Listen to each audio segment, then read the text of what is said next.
of meaning, purpose, not just because God called me into ministry, but because I desired as a person to live a very full, rich, effective life. I've seen people live lives that I commend as meaningful, and I've seen others live lives that you wonder what they were doing with their lives. I've seen people fail. I've seen people succeed. I've seen people rejoice. I've seen people regret. I've seen people inspire a generation in and through their lives, and I've seen many discouraged as the thought of someone's life and the way he lived his life. My life would change many years ago as I watched an obituary. Please lend me your attention. And so I'm sitting in front of a television, and they're announcing the transition of a man.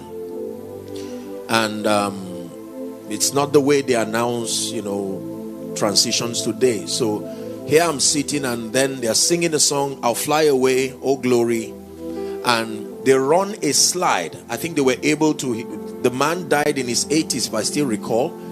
And they were able to capture his picture from the earliest they could find, those days with the whole afro and all of that.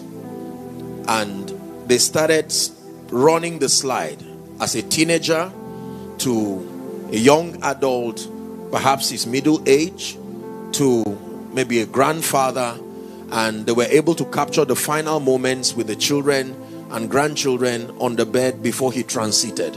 And they ran that slide within the course of maybe a few seconds, max a minute. And for some strange reason, it impacted upon my life in a way. I looked at a man's entire journey in 1 minute.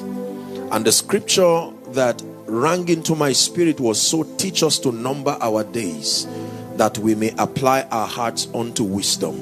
I made up my mind from that encounter that I was going to live a life of meaning, a life of purpose, that I would not just exist, I would not just run the course of my life living daily hoping that I'm making an impact. I made up my mind to be very intentional about my life.